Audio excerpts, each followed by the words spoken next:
Desde 2008, o Brasil é o maior consumidor mundial de agrotóxicos.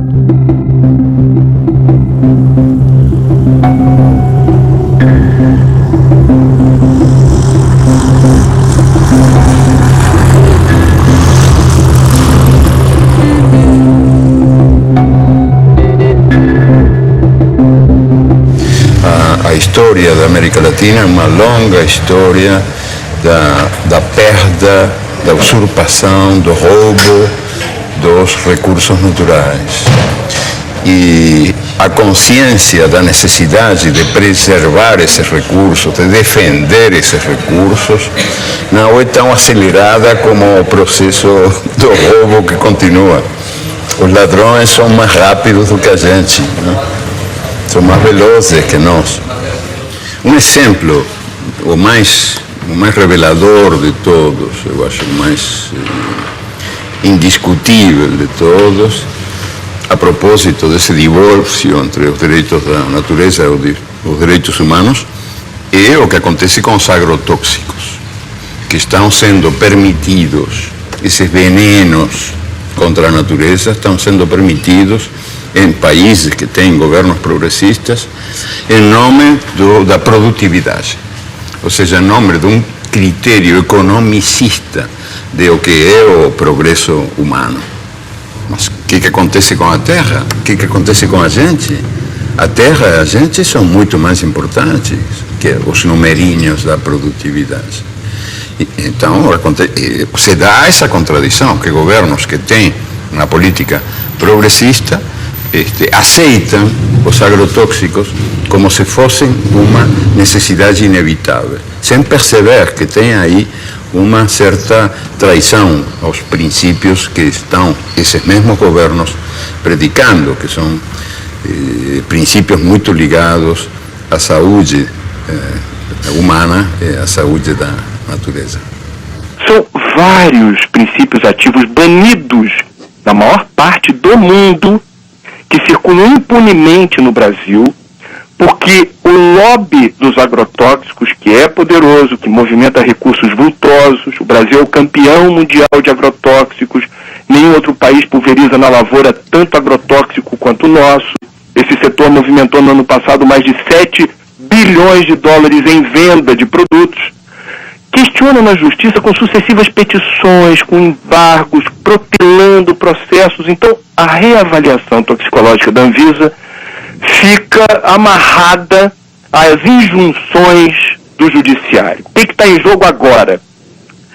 Está para ser decidida nos próximos dias a forma como o Brasil se posiciona em relação ao princípio ativo chamado metamidofos. Esse ano, questionou uma resolução da Anvisa proibindo a venda e o uso de metamidofos no Brasil. O que é esse palavrão? É o princípio ativo de um agrotóxico usado nas lavouras de soja, de batata, de feijão, tomate, trigo e algodão.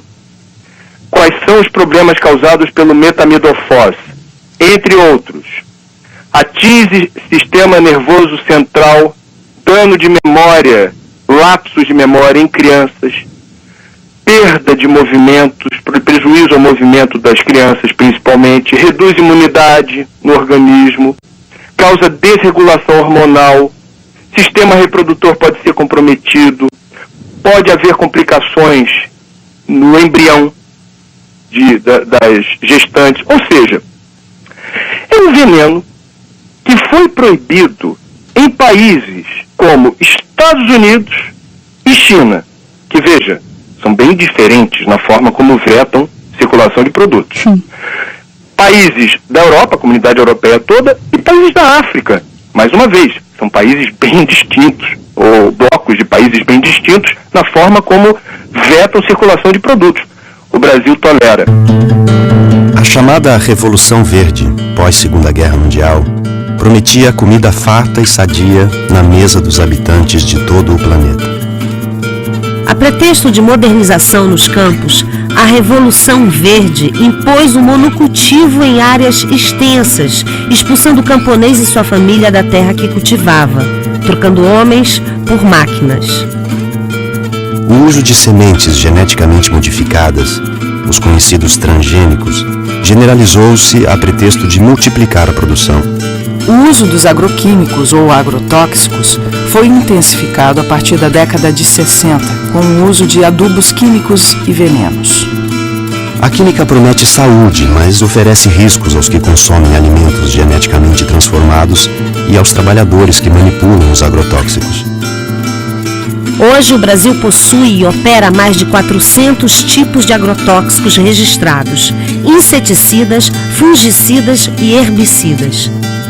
A tecnologia utilizada na Revolução Verde é proveniente da indústria da guerra. Durante a Segunda Guerra Mundial, a IG Farben, a empresa alemã que fabricou o gás Zyklon B, deteve o monopólio da produção química da Alemanha nazista. Entre os seus principais proprietários estavam a BASF e a Bayer. Os Estados Unidos utilizaram no Vietnã de 1961 até 1971 o herbicida conhecido como agente laranja. Segundo a Monsanto, uma das empresas produtoras, foi para salvar as vidas dos soldados americanos e aliados, desfolhando a densa vegetação das selvas vietnamitas e, portanto, reduzindo as possibilidades de uma emboscada. Além da Monsanto, a Dow Chemical também participou da Rede da Morte. Com o fim da guerra, inúmeras ações foram movidas contra a Monsanto, a Dow e outros fabricantes de produtos químicos. Os tribunais chegaram a um acordo que gerou uma indenização de 180 milhões de dólares aos que combateram no Vietnã. A Justiça da Coreia do Sul ordenou que a Monsanto e a Dow pagassem 62 milhões para 6.800 veteranos de guerra coreanos. O povo e o governo vietnamita não receberam indenização nenhuma, nem das empresas, nem do governo americano. A Monsanto acredita que as consequências resultantes da guerra do Vietnã, incluindo o uso do agente laranja, devem ser resolvidas pelos governos envolvidos. Essas crianças são vítimas tardias dos efeitos do agente laranja. A Monsanto não diz uma palavra e repassa a conta para o governo norte-americano, que entrega a fatura a Deus. O que a Revolução Verde fez foi destruir, apagar, esquecer toda a herança, todo o acúmulo de conhecimento da agricultura tradicional ao longo dos seus 10 mil anos e criou-se um negócio totalmente novo. A gente aqui roçava mato, usava semente crioula e plantava e produzia muito bem. Por volta de 80, 81, 82, as empresas começaram a deixar semente, só que daí isso começou a ter uma produção enorme, comparando com os produtos crioulo, porque a gente produzia em média 50, 60 sacos por hectare, no caso do milho, aí a gente começou a produzir 100 e poucos, com pouco investimento. A primeira coisa que aconteceu de ruim foi que a gente perdeu o controle da semente. Em 10 anos a gente já não tinha mais semente crioula, de nada, inclusive das hortaliças. E hoje a maioria é transgênico, que se tu não comprar o pacote completo, né, que vai um monte de produto químico, ele não produz. Não, tu tem que fazer todo o processo químico para ter produção. E essa novidade, depois de 50 anos existindo, está mostrando que ela não dá certo.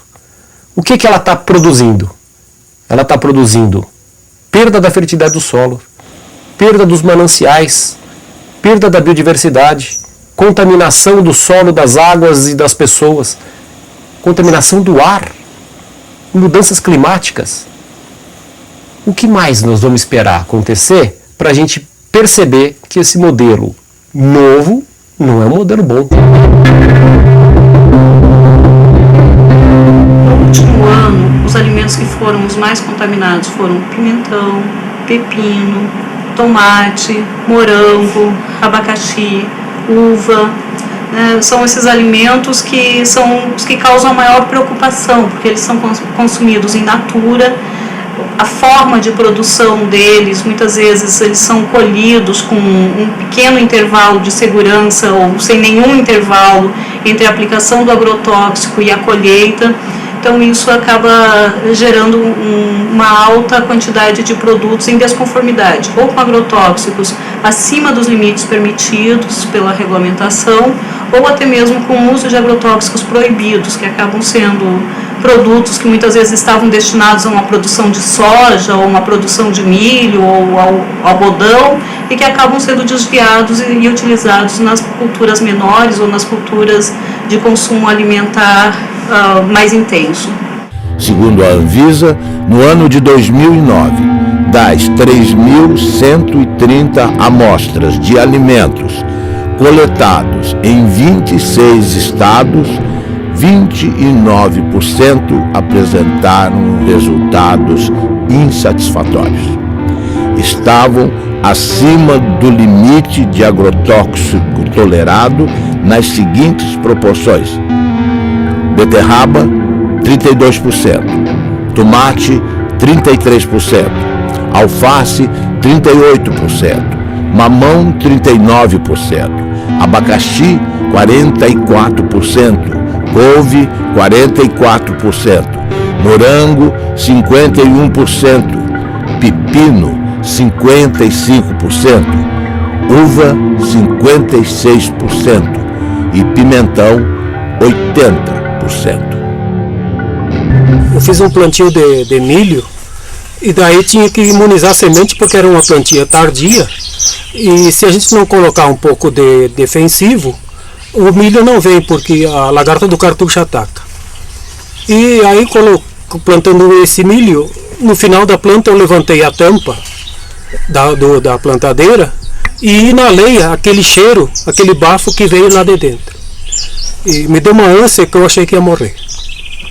Daí imediatamente a gente foi para o médico procurar recurso e o médico atestou que era veneno, né? A causa era uma intoxicação com veneno por inalação. Imagina se a gente está inalando isso e está fazendo mal, e essas pessoas que vão consumir isso depois. A batata estava bem grande, bonito assim. Eu perguntei ao agricultor: esta batata está boa? Ele me olhou e disse: não sei, eu não comi. Então eu disse: vocês não comem batata? Credo, ele disse: eu não. Então para que serve? Para vender. E a batata é um dos alimentos que mais veneno recebe, não?